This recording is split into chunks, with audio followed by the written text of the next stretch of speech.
Voices, a panel at Lead Grow Change by Rising Flame. So, voices. We wanted to begin with voices because everything that we wanted to talk about, all our lives, our realities, start circling around voices. Whose voice it is, who's listening to it, who's giving the space for these voices.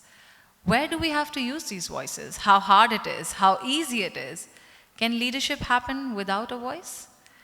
To deliberate on all of this, we began with 3 lightning talks, and now I would like to invite a panel. My panelists, Amba Salelkar, Meenu Bhambani, and Smita Sadasivan. Could you please join me here?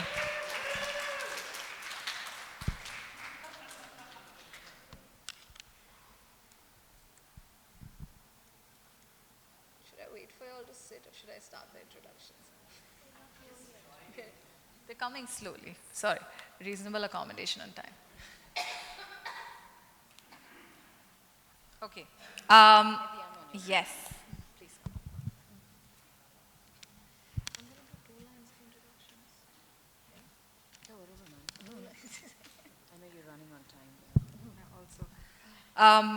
Many of you know the women with disability leaders who are sitting with me here today, and we're very fortunate to have them as our I Can Lead mentors to mentor and support our fellows, young women with disabilities, to reach their full potential. On this panel, really to discuss leadership and voice and to take some of those ideas and what it has meant for all of you in your journey. I'd like to start by introducing Smita. Smita is a disability rights activist. I just want to flag before actually the introductions that the 3 lines or 4 lines that I'm going to share about each of the fantastic women sitting here is going to be absolutely inadequate. It's for a formal introduction.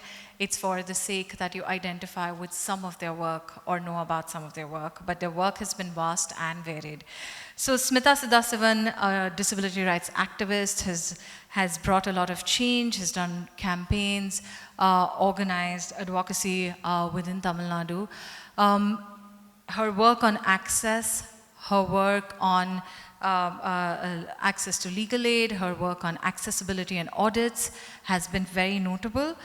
The recent and the most noteworthy work in the recent year has been Smita's work with the Election Commission to make elections accessible in the country.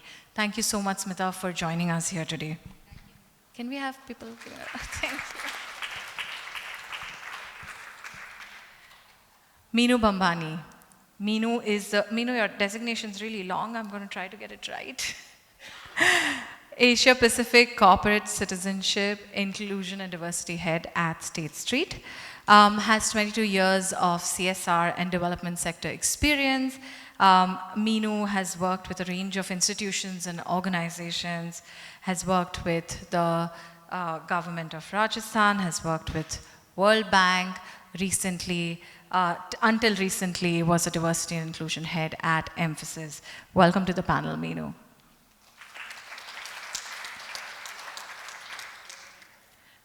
I'm really tempted to introduce Amba as she's a dear friend and leave it at that. Amba works with the Equal Center for Promotion of Social Justice. Equal Center for Promotion of Social Justice.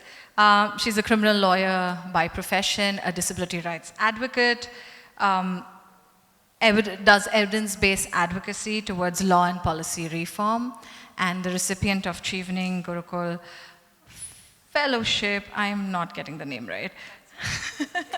Thank you. Thank you so much, Amba, for joining us on the panel. Okay.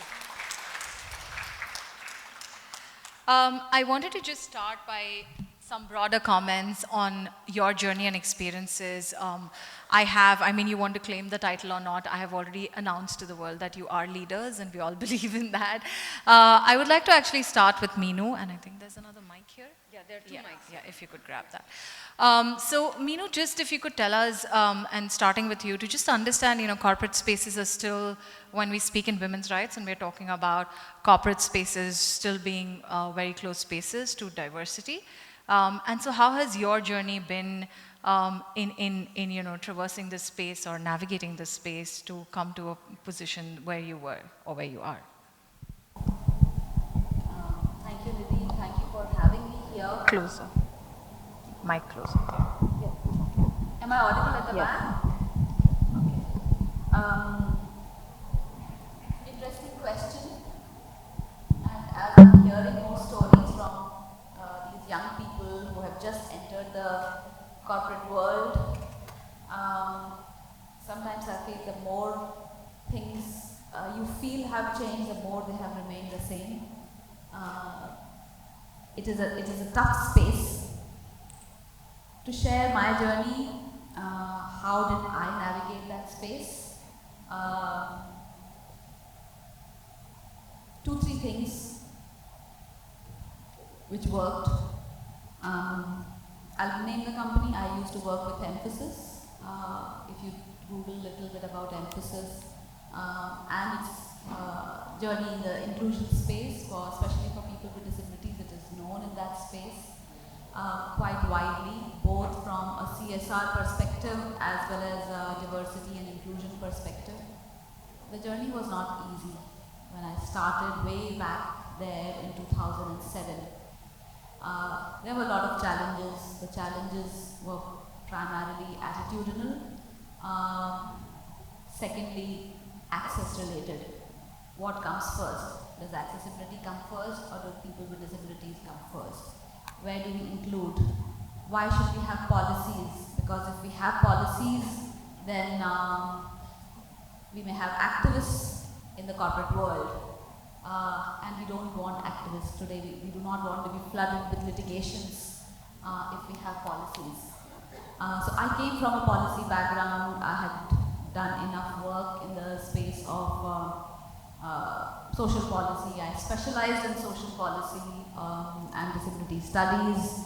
So I think that helped in A, communicating, B, in articulating. I was empowered with data.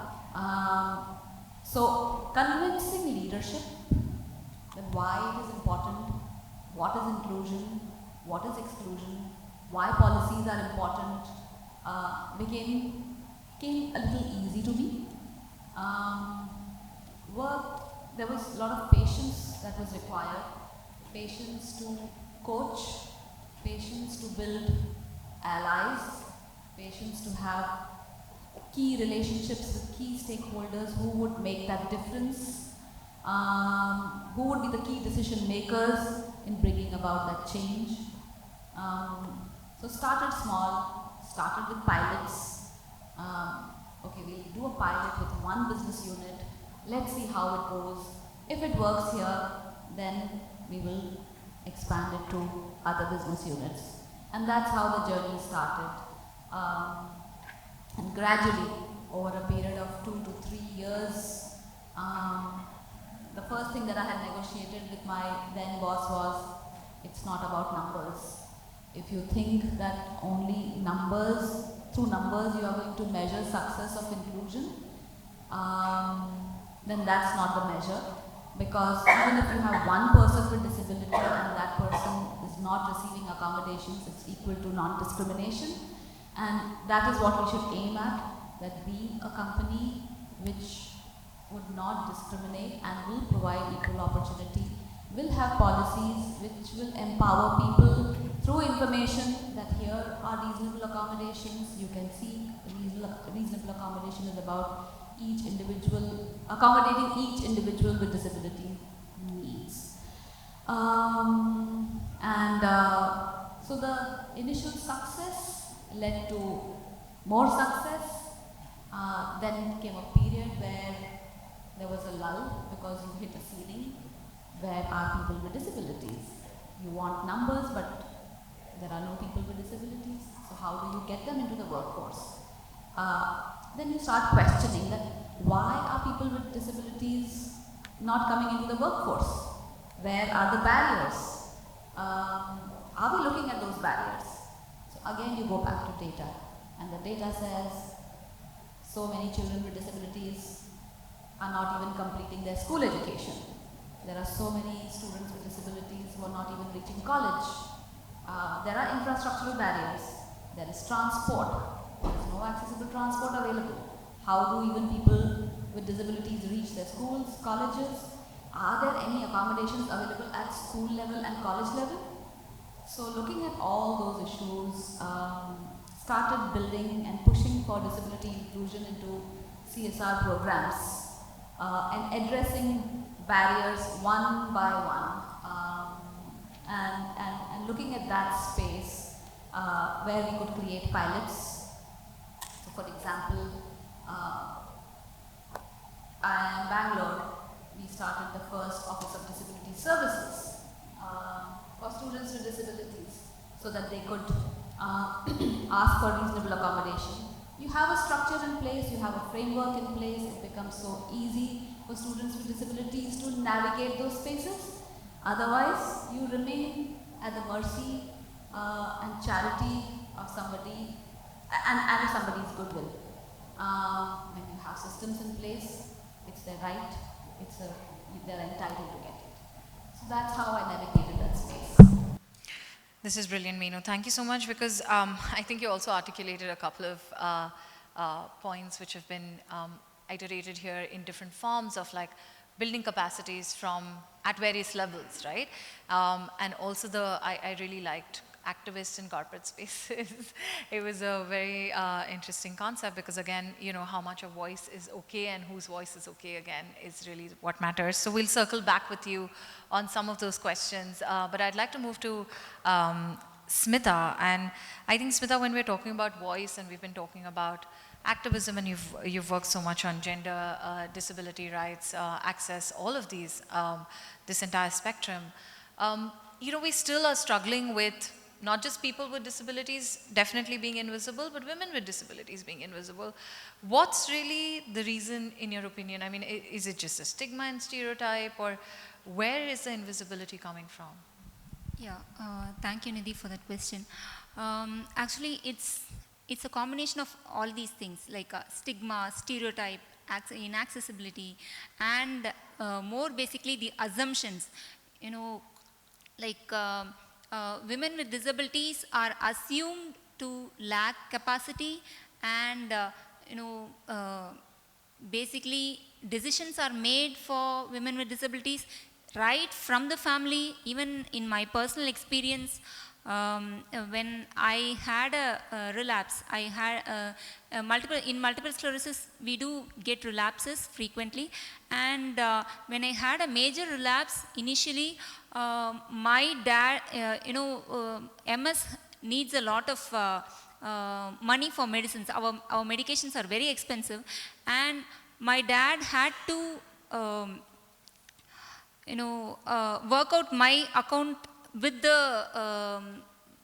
with my bank manager. But he went and asked my bank manager, and they both came to a decision that my dad can operate my bank account. Everything is fine, but he did it without asking me. I was on bed, and so families to start with, and the society, even the government, for to say that, just take decisions thinking that it is for your betterment. Of course, it can be for our betterment, but our consent is very important. So, from the family level, we had to raise our voice. So I told my dad, when I came to know about it, that this is not right.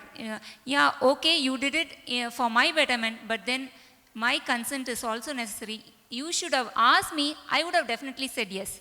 So it starts from there.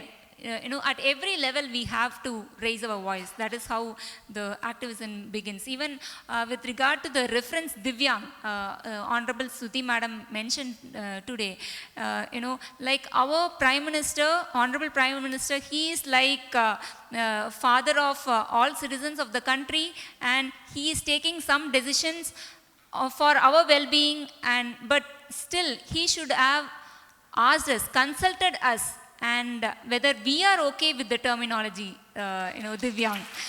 So, so I really feel that way. And nothing is late, and so we would like, I really personally request, and on behalf of all the members present here, would request Madam Stuti to request the Prime Minister to hold a consultation and get all the get the consent from persons with disabilities. Let us take our feedback, and we can come up with even a better reference for persons with disabilities, maybe even a better terminology than Divyang, but then it should come from people. As you know, the motto of UNCRPD, nothing about us without us. So I really make that request here in this platform, madam.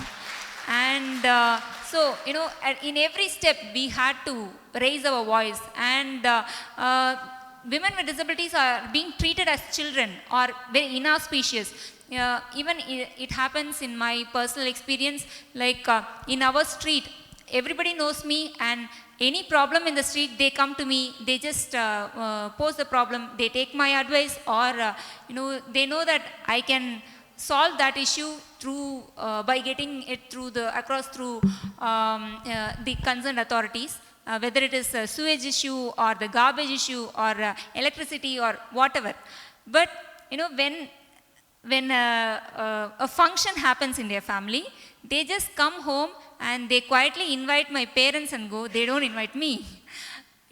So women with disabilities are seen as kind of inauspicious, but yes, I can ask them, and I never ask them, because if I ask them, they know me very well, and so they will definitely invite me, and then I have to go. I have a lot of work, so I don't ask them. But yes, if I ask them, they will definitely be embarrassed, and they will definitely invite me. And in my knowledge, some 2 people have invited me, and wholeheartely they have invited me. So I have just left all my work, and I have attended their weddings. So lot of things at the society level, at the family level, and even it extends to your larger family, your extended family, from your village. My uncle comes from my village. He knows that I am working at Vidyasagar and I am earning, but then he looks at me as a child, and he gives me money every time when he comes. I just refused to take it, and on the road, when I was fighting with him to take the money, then he immediately hugged me and kissed me on my cheek. I just didn't like it. I just pushed him, and I was in my motorized wheelchair. I just went home, and he knew that at that time he knew that I was very unhappy, and after that he started giving me respect. So we had to actually struggle, and we had to raise our voice at every level, whether it is our own nuclear family, or at the extended family, or the society, or the government. And so this is how, by raising voice again and again and again, we come to some stage where we are understood better. Otherwise, we get caught into assumptions. Like there are many assumptions. One assumption is like Madam told today. Children with intellectual disabilities can are put into home-based education, and whereas inclusive education is meant for everyone, and what is required is little more effort, little more strategy, and little more understanding. So the assumptions have to be broken, and we have to keep on raising our voice so that we are heard. And I would also like to give one more example, and just finish this. This also happens with the doctors. I had I quite frequently get admitted in hospitals, and when I got admitted in the government hospital, general hospital, for multiple sclerosis, and it was a stage where multiple sclerosis was not yet diagnosed, but I was diagnosed with the premier level, which was the demyelinating condition, and my diagnosis was already done. And then again for 2 weeks continuously, a group of doctors have been coming and diagnosing me. And I know from what they were doing, it is diagnosis. So I was like, I had a conversation with them, but they all gave me a positive a belief that their diagnosis is going to help me, and I'm going to, get a cure and all that. But, after many years, when I think back, it was not actually the diagnosis. The diagnosis was over the first day. What has happened, the entire team who came and diagnosed me again and again were the students. And they should have taken my consent, at least my chief doctor should have taken my consent that the students want to study, and your case is a very peculiar case, and I have put it to my students, and they would like to, come and study you, and something like that. Without my consent, without giving me any information, all these things are being carried out with any vulnerable groups, and women with disabilities are more vulnerable, and so are people with intellectual and psychosocial disabilities. So we have to keep raising our voice again and again and again. And when I took consciousness of this happening, at a later stage, then I started putting this up in all the doctors' platforms wherever I had a chance. So I think my way of putting it out is just raising our voice again and again and again in whichever platform we get. Thank you very much, Nidhi. I'm struggling to summarize because I think, Smita, you brought out decision-making, bodily autonomy, consent, you brought up choice, you brought up perception, representation, and participation. So, thank you for sort of bringing out so many complex pieces all together. And I would like to take one of the pieces that you said forward with Amba. Amba is a woman with a disability, as a lawyer working on disability rights and advancing the rights of persons with disabilities. I really, if you could just elaborate on what does political participation mean to you, and what do you see as barriers to political participation when it comes to persons with disabilities, particularly women and youth with disabilities? So, yeah, no, I have one here. So, taking off from what Smita said about, if you look at because we're all talking intersectionality today. So if you look at Nothing About Us Without Us, and if you combine this with a slogan from the women's movement, that the personal is the political, a lot of what happens, a lot of what I believe political participation, political participation of women with disabilities, people with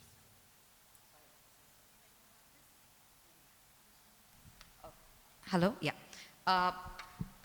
I think, when you look at that, if you look at both of those together, political participation, like Smita says, begins pretty much from the home. And I think that when we look at, if you look at psychosocial disability, which is where I have lived experience, but you look at many other issues as well, and the participation of people with disabilities. I've seen this even when we look at policy interventions.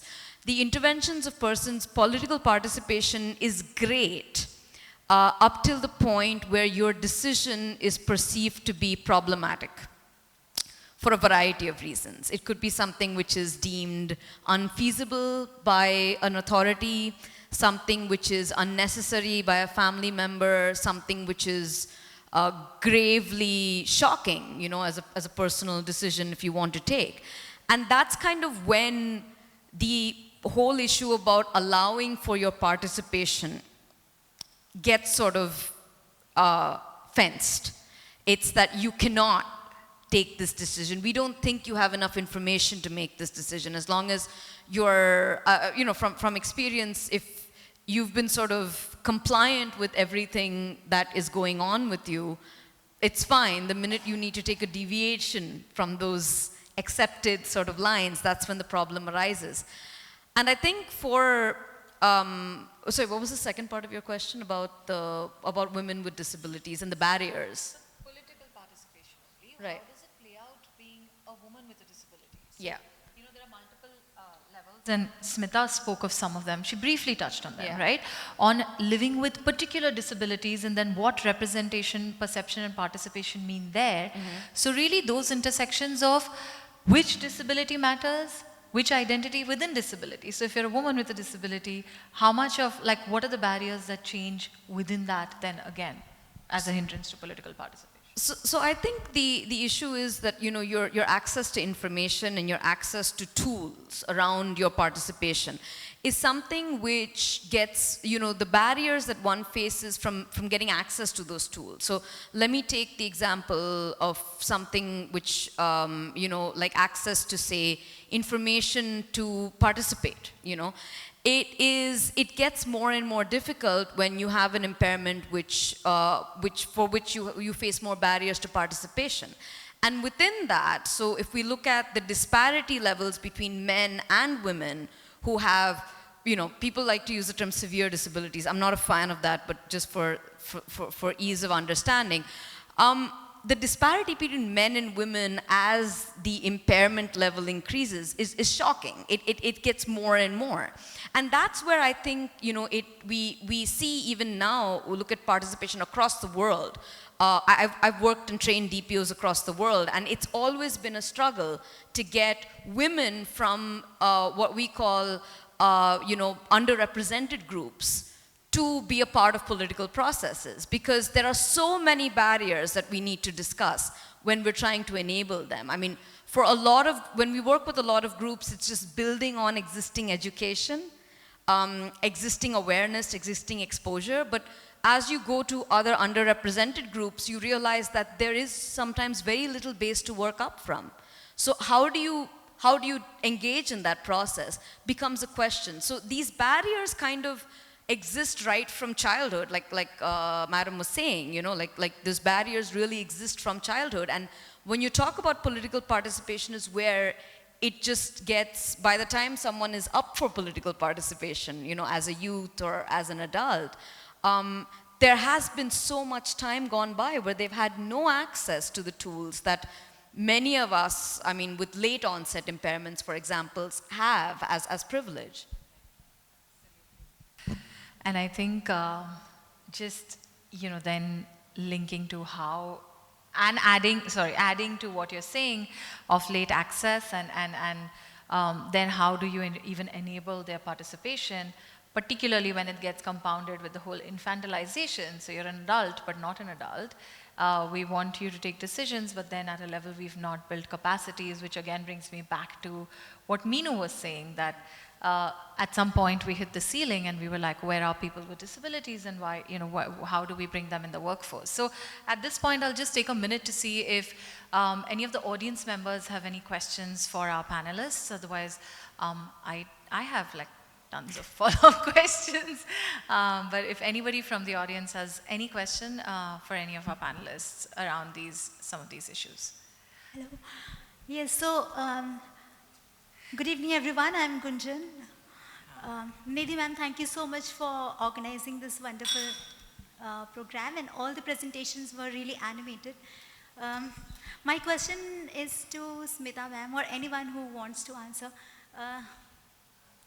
Is that, do we really have right to dissent as women with disabilities? Because, you know, there's so many things which were presented, like starting from being treated as children, okay, and being treated as children, okay, under that garb, Yeah. men pacify their sexual urges, starting from here to, you know, even as strong as friendship, when you look at the relationship, yes, there also we feel the whole charade of superficial emotional, you know, yeah, like charade of superficial emotions, right? Yeah. So there we are like mistreated, and the moment we dissent, the moment we discard the way we are treated, we are completely discarded. We are not treated as we should have been treated. So do you really think that we have right to dissent as women with disabilities, or it again becomes an individual effort? So I just want your comment. Yeah, of course we have the right to dissent, and we have the Rights of Persons with Disabilities Act 2016 and the UNCRPD and CEDA, everything proclaiming our rights, and we have to just raise our voice. That's what holds us back is like, what if we are not respected, or if we are not included in that group? To be included in some group, we are kind of compromising. So that is the whole point, Right. ma'am, because Exactly. it's on paper, right? The rights are, everything is written on paper. Yes. But the problem is that you can raise your voice only if you have backup, only if you have support. Let's say if Rising Flame is with you, you can say that, uncle, please don't treat me the way you're treating, okay? But just look at a person, look at a woman who lives in a village. If she does that, do you think that she's going to avail that, or do you think that she's going to be respected in the manner you were respected? So, people are doing these things because they are not sensitized. My uncle was from a village, and he thinks that I'm a child.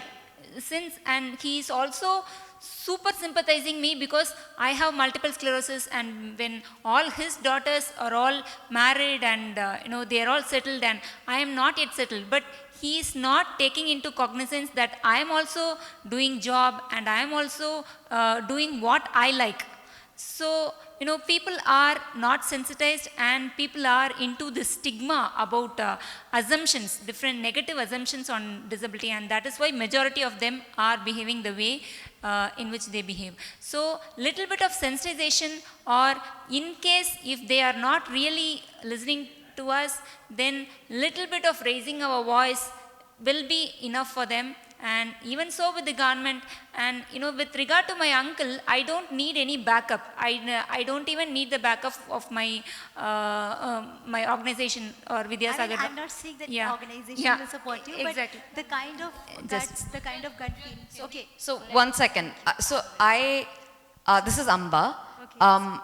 I understand exactly what you're saying, and I would tend to agree with you that, for a lot of women, and these are women who I've worked with, they would like to dissent, they would like to separate from, say, an abusive relationship and things like that, but they have doubts. They have serious and grave doubts. Now, let me give you the example of, say, domestic violence. So under the domestic violence law, if you are being ill-treated, you can go to a court and ask for an order where your husband has to move out of the house, right? Or that you get, you get a protection order. But for a lot of women who are disabled, married, facing abuse from their partners, that partner is also the sole caregiver. So if you get that person to leave the house, what happens to you? Yeah, Isn't it? yeah. That's what you're saying, That right? can be one of the points. Yes. of Yeah. course. So my answer to that is that this is a perspective that lawmakers did not have in 2005 when this law was enacted. So the kinds of reliefs which are being granted, and I practiced with this law for 5 years, so I know, are not imaginative. They don't consider that perspective. They only look at, for example, okay, the maintenance can be a little more. But we don't really look at that perspective, okay? And it's a perspective that needs to come into how we deal with things like this, all right? And that's something which we have to work on as a collective, because till now, there may not have been enough representation from women with disabilities about lived experiences and how these laws impact us, right? So that's kind of my response to what you're saying, that yes, you do have a right to dissent. I will never ever say otherwise. But the fact is that it's a lot of decision making. There are a lot of things that people have to weigh before making these decisions. And when there's disability in the mix, it's even more complex. From my personal experience, I have a 2-year-old son. And sometimes, when I'm in a very bad place mentally, I think that if I don't do something, I might get sick. I might have my son taken away from me, because under the law, if you have a mental illness, you're not a fit parent. You could be declared not a fit parent. Now, it's not like I have any cause for this, but it's something I have to wake up to every morning, right? But the only solution is to bring these perspectives into the law. Like otherwise, there's no one raising this. It's just us in this room, and that's what we need to do, yeah? Okay. Thank you. Thanks both of you. Can I Thank you. just, so law is one part. Dissent is not easy because you are navigating in a social space. For example, parents don't understand law. They will. Sure, absolutely. How do you dissent against your parents? They have brought you up, they have protected you, so you're also obliged to them. I remember that the first time I wanted to move, I was so desperate to get out of the protective environment of my house. Because my parents thought that that is the best for me. But for me, that was limiting.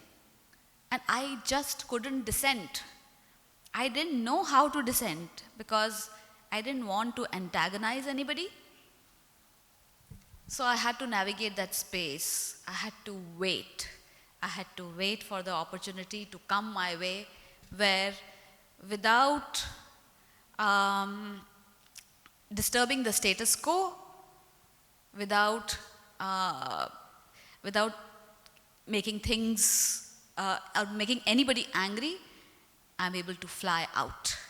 So I had to wait till the age of 27, 28, finish my PhD, get a job out of my town and say that, okay, I can't stay with you, I have to go out. So it was a long struggle to dissent. And then when I got the fellowship, I went to the US, I came back, I got a job with the World Bank. It was a consultancy. I could have done it from Jaipur, but I had the confidence to say that my job requires me to stay in Delhi. Sorry, I can't be in Jaipur. So that was another way of dissent and staying away from that because I wanted my own space. So that's how you navigate. You strategize. You wait for the right opportunity sometimes because you cannot use the law against your parents, against your loved ones all the time. So how do you navigate that space? So there are many ways in which you can do it. So just that my experience at how I did it. So I think it's more complex than it really seems, and it's really, it's individual, it's complex, it's with a lot of women. It's more complicated with a disability, but it's also complicated when you're a woman with other marginalizations. So it's really a question of the gender space that we are in still as a society, etc. Thank you so much, Gunjan, for that question. It was really thought-provoking. Just this last question, I'd request you to keep the question brief so that then the responses could be brief because we have another round of lightning talks and panel. Right, sure. One hand is up there. Yes. Yeah. Hi, Aparna this side, also from JNU. My question, like, she brought up dissent, and that's where I sort of got thinking about this. How does one look dissent against people who are, I don't know, not necessarily part of your community is one thing, and how does one think about dissent within the community? Because you also have questions of intersectionality, right? So if one dissents against somebody from the same, when I say community, I mean the disabled community. How does that pan out? Because you're also concerned about questions of disability representation, also concerned about questions of general perception. So you're also thinking me accusing this XYZ person is going to lead to repercussions beyond me and the XYZ person.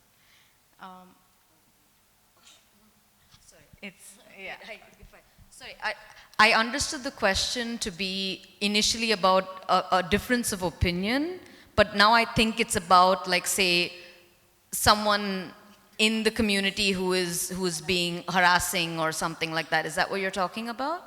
Thank you. Now you're going to respond to it. Yeah, I mean, see, the thing is that it's not, yes, of course, like it is something, you know, within movements. I think a lot of other movements are dealing with this as well. One of the hats I wear is I work on sexual harassment prevention and trainings, and a lot of people don't want to talk about, you know, within, like, especially marginalized groups, people don't want to talk about because they believe that, you know, it's going to turn back on us. You know, people won't respect us, or that, you know, they want people to quiet up things for the sake of the movement. But I can tell you that when these cases come to light, it's never just one or two people who've been affected. Like, you will find in cases 6 to 7 to 8 women who've changed their career paths completely, have moved away from a movement because they faced harassment or, you know, some sort of ill treatment from somebody who is a leader.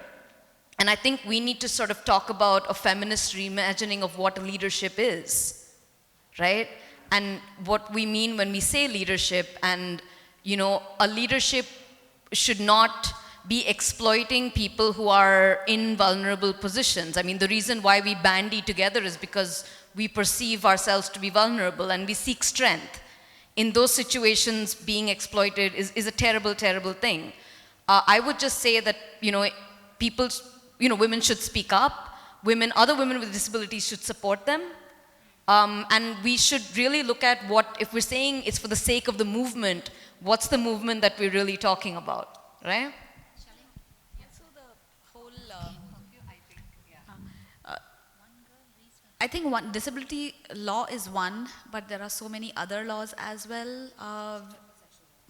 So you have prevention of sexual harassment, policies also in place, and there are, I think it's also about making yourself aware and putting an end to that harassment. You have to decide that and use that platform that is available to address it. Because unless you speak up, the exploitation may continue for a very, very long time and nobody will even know about it.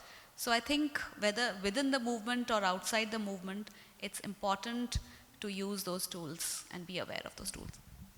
And so when you want to dissent, just dissent. You know, let us not think about what would be the other consequences, or what would happen to me or my family, or will that be okay with my family or whatever.